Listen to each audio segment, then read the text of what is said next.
All right, everybody, welcome to the Witching Hour. Today we're going to finish our dungeon crawl experiment that we had. So, when we last left our hero, or heroes, if you had to go back in town and get somebody to help you, we entered a room that was locked after obtaining a key. We went inside. We found two statues in the room on both sides of the room, one here and one over here. And after a successful investigation check and a strength check, we were able to swivel them and have them face an ancient weathered symbol on the north wall of this room over here. Upon doing so, a crystal came out, and we had the option of you taking a dexterity check and trying to break some pieces off for ourselves to sell. These are Arcana respect, of course. Oh my god. Sorry about that. It's disconnecting. Maybe we're back.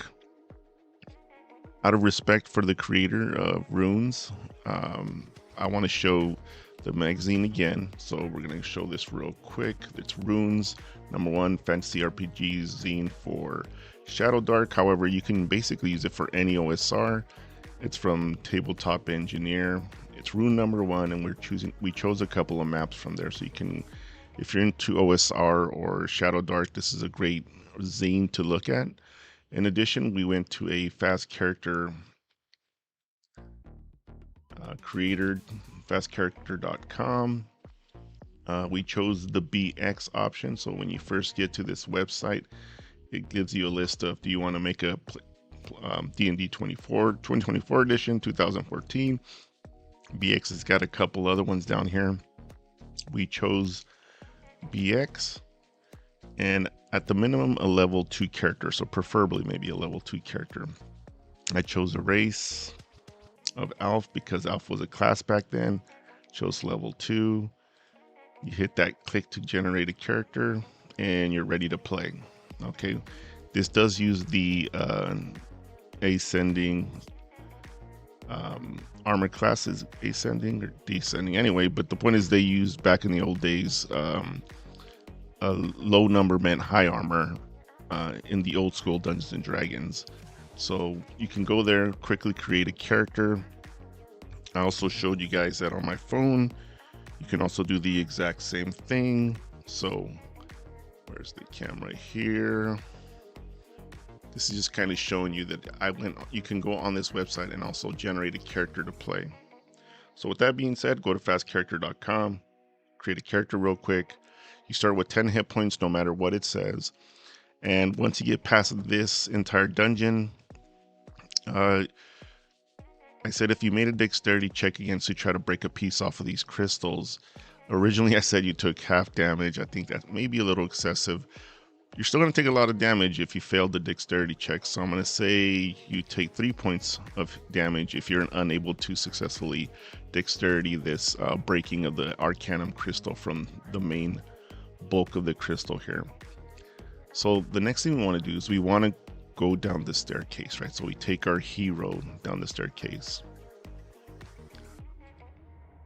And of course, this is all an experimental phase and just for fun, and I think it gives people a way to actually play the game. I know I'm always fiending to play, so I thought I'd just kind of create these, do them once in a while where you can just do a dungeon crawl in vivo, in YouTube, and just follow along and play.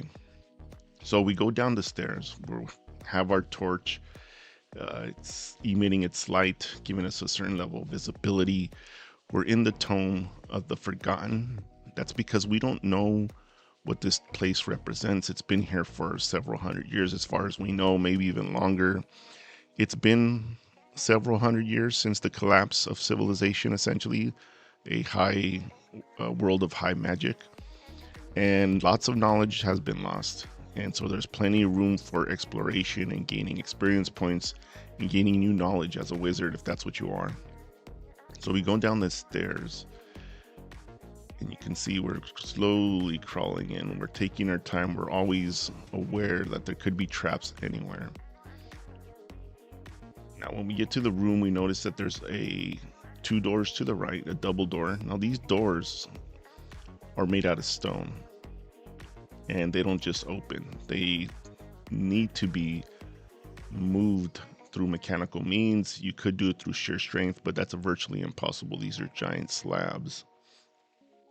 Now, when we get down here, this north wall up here has essentially what appears to be a Rosetta Stone. There's 3 different languages on the wall, and looks like it could potentially be a way to decipher what, based on one language on the other, to decipher what the message actually says. So if you want, if you have a wizard, some type of magic user, or if you have an arcana skill of some kind, you can make a DC 10. Unfortunately, the way we're doing rolls here is everything's based on a D20 system. But if you're following along and you just don't have a dice with you, you can actually flip a coin. So what we're going to do is we're going to roll a 1d20, a DC 10, add your intelligence modifier only if you're a wizard or you're skilled in arcanum of some kind, or some type of or arcanum, I believe it's called. And then once you make the roll, you can decipher. If you didn't make the roll, so go ahead and do that now. You can slightly, every time we come to these moments in the previous video, you can just pause, make the roll. Now, if you didn't pass, then you don't really know what's going on. And if you remember previously, you had a key with you, a golden key, right, that you got from a previous body. If you did decipher the wall, it says, here lies one of the most ultimate powers. And through legend and through the power of the knights of old, this ultimate power was kept at bay. Beware, there's great treasure, great power, but at a great risk lies within. And that's all it says. It says it in 3 different languages. If you don't know what that is, if you weren't able to do the arcanum check or the skill check, then you don't know that's what it says. So you know metagaming. So you have a choice at this point. You have the key. If you don't know any better, which means you didn't read it, but if you did read it, you have the choice to either leave if you were able to read it. But if you weren't able to read it, I think the only very next best thing to do is potentially try to open one of these doors, right? So we end up going to the left, we go to the right, and we're trying to use our key. It has intricate designs as well as some language in there. You do notice that some of the symbols on the key are part of what the Rosetta Stone here has, this in translational stone against this north wall here. There's 3 different languages there, and this one just happens to match one of them. If you plan to spend time deciphering it, you can, but for the sake of just moving along and getting this little mini dungeon crawl done, we're gonna say you decide there's some words that if you were able to do the arcanum check or intelligence check, there are some words that it just says basically names of a goddess. You're not really sure what it says. So that's essentially that's all it's on there. Name of a goddess, she's powerful, and that's it. So you can take your key and you try to do this lock here, but you notice that it doesn't work.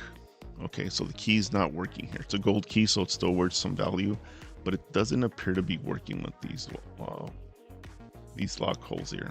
So you go to this other side and you start checking the wall. You don't really see any type of like lock or opening mechanism, but you do notice 6 different stones with the letters R-O-Y-B-I-V.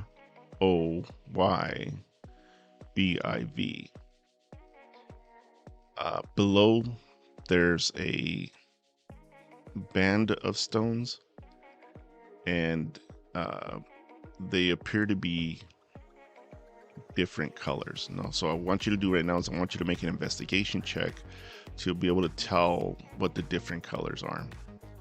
Now, as you're looking at it, the stones are, make your investigation check. Flip a coin. It's DC 10. That's all we can do. I want to kind of make it fair for people who are only able to flip a coin versus you. Add your modifier. If you succeed, you notice that the colors seem to be part of the spectrum, like the spectrum of the rainbow. All right, this little band. And above it, the letters ROY, BIV could mean something. Now,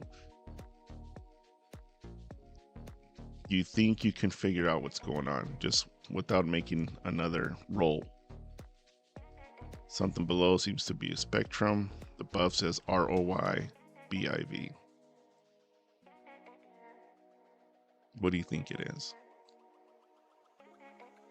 Okay, so if I'll let you make another investigation check if you're not sure. And go ahead and do that. DC 10 again. You're using your brain power to try to remember what's going on here. Okay, if you succeed, then essentially what you're looking at is the spectrum of the rainbow, and the letters are the way we were taught as kids to remember the spectrum of colors. So it's red, orange, yellow, blue, indigo, violet. And so you can press the stones in that order. Okay. If you didn't succeed, I'm going to let you press it one time incorrectly and you take 1 point of damage. Okay. As you're doing it the first time and you're doing it incorrectly, all of a sudden there's a shock, you're electrocuted, you take 1 hit points of damage, and then it occurs to you at that moment that shock refreshed your brain. You know what it is now. So now you can press it in the exact sequence that you need to, that follows along that spectrum color on that band below those letters. After doing so, the door opens up and you're able to come in. The stone doors slide down and you're able to walk into the room. Of course, you do it cautiously. And as you're walking in, you see 2 sarcophagus. Okay. Now, based on what you saw previously, the sarcophagus seem to have usually the thing you need to open the door. So you go in, you start looking around the room. Let me go in and pan this to the right a little bit.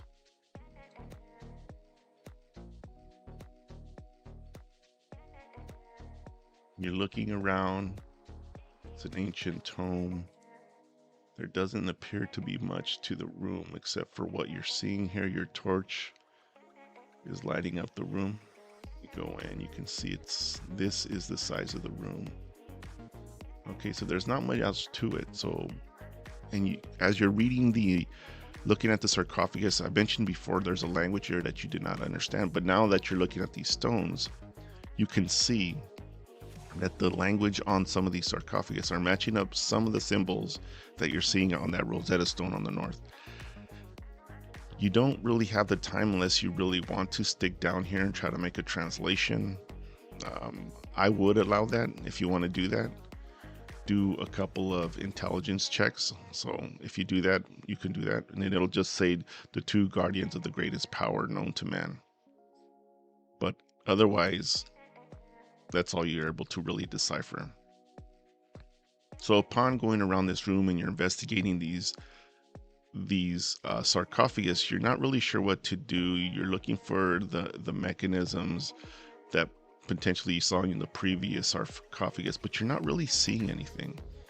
So what I want you to, what you do notice is that in those the tablets that sit on top of the sarcophagus to keep them closed, those look like they can be moved. So you immediately start thinking maybe there's 2 other keys, and maybe since I found a key previously in an old skeletal remains, maybe they're inside this, or inside the sarcophagus. So you decide to push these open. So I need you to make a strength check Really easy, DC 10. Go ahead and do that. If you succeed on the first time, then the one on the top, the stone slab falls off, okay? If you fail, you actually still able to open it, but a poison gas comes out and you take 1 point of damage, okay?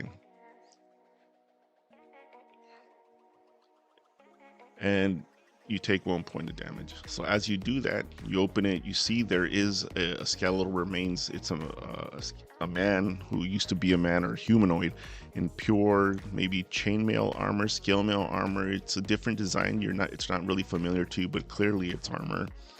And as you're searching the body, you notice that within its hand, grasping it really tightly, is another key. This is another key. It's a silver key, and you just basically take it out of his hands. Okay, so you got 1 key. You know that the gold key is not going to work, so you decide to go to the other sarcophagus. I need you to make another DC 10 dexterity check.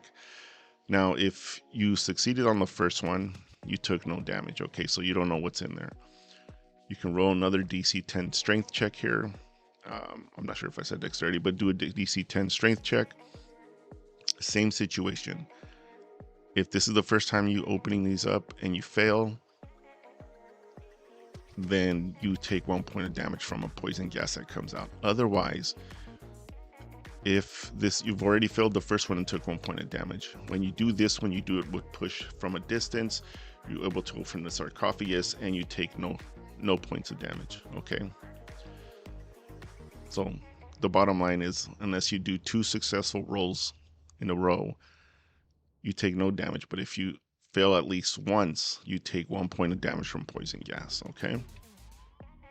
And as you're searching through this this sarcophagus itself, you also notice that it's in a bunch of scale mail armor, chainmail armor, something mixture of that.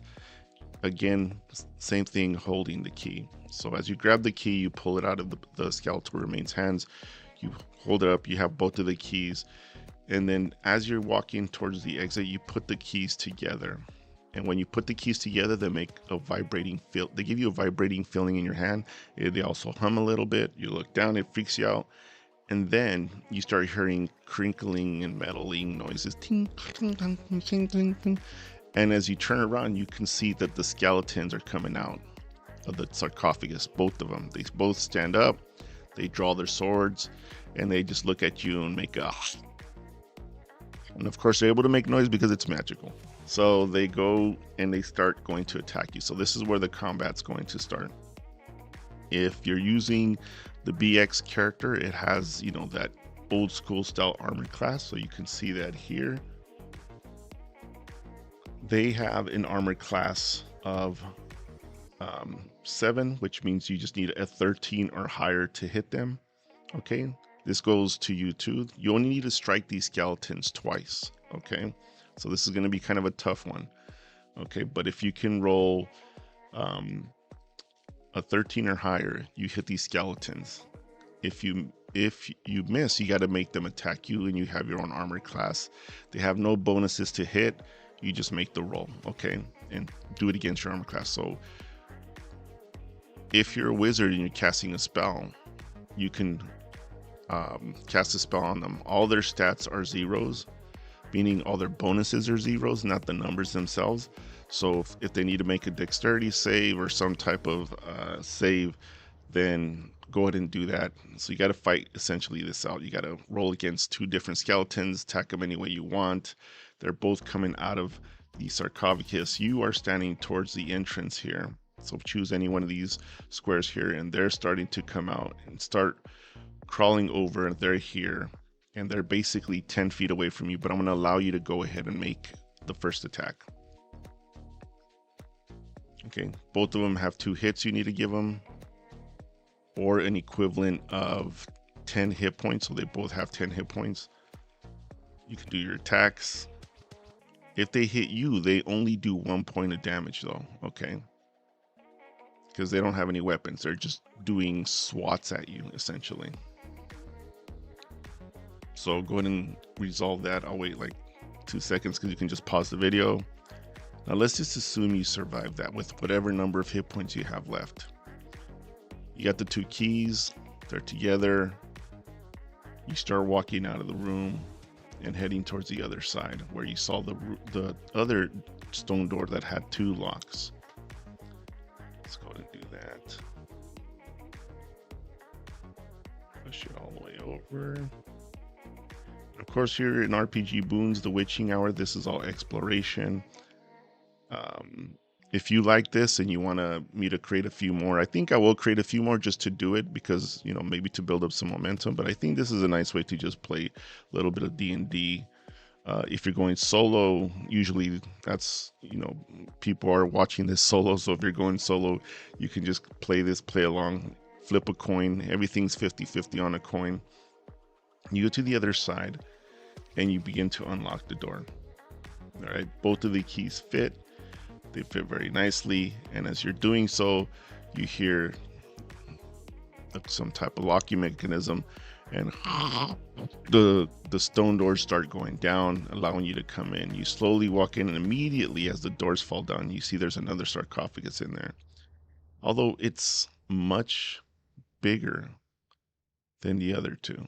Okay, so you're slowly walking in, you're taking your time, and you're in the room. And again, on this sarcophagus, there's a lot of inscriptions. Okay, not only if you're a wizard again and know arcana, can you actually try to decipher from using the Rosetta Stone on the wall here to there. I would argue that, you know, even if you're not skilled, you can make sense. You can see some matching symbols, but there's no way you can actually make the translation itself, because one of the languages on the Rosetta Stone is recognizable only to mages, and you can see the direct translation to this ancient language here. So you start deciphering, and then in a bunch of words, but to make it short, it just says power lies here within, do not open. Now it's up to you. Do you want to open these, or take your 2 silver keys and your gold key and go back to town and sell those keys? If you got some of that crystal, you can try to get some again on the way out. It does 3 points of damage if you're not able to break another crystal off, okay? Or you proceed to open a sarcophagus here. Choose.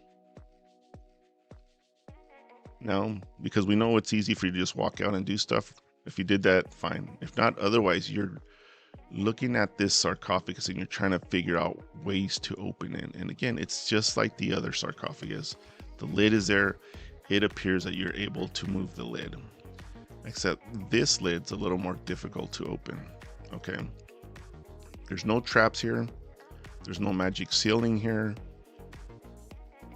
There just appears to be that you need to take the lid off. So in order for you to do that,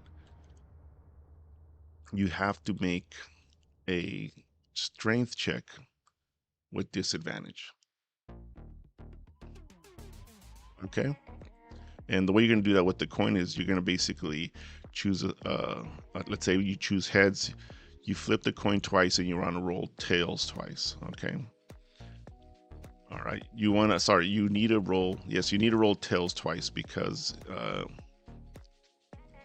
that's the only way you're going to get yourself to open that. So you read to flip a coin twice, pick a side. Heads, let's say you flip your coin twice, they have to be tails both times. If you're rolling with disadvantage, you know how it works. You roll 2 20s and you choose the lowest one. If you're unable to open it, if you have someone here with you, they can assist you. That's going to give you advantage. That's going to cancel out the roll. Now it's I'll give you the first attempt again, similar as before. If you fail to open it the very first time, you actually don't fail. You crack it open and a dust comes out. Again, if this is the first time you're experiencing this, then you take 2 points of damage this time. It's a little more nasty inside that sarcophagus. If you've already taken the poison damage and you're aware of this, you might lean back, but the dust blows out so hard that you still take 1 point of damage. Okay, so you're gonna take 1 point of damage if you've already experienced this. 2 points of damage. This is the first time you're failing on opening a sarcophagus. And as you're opening it, the entire tome starts shaking. You hear rumbling, an earthquake of sorts. Some of the stone from the top starts falling down, little pieces of it, dirt, dust falling down. And a voice rumbles through the whole entire tome. What have you done?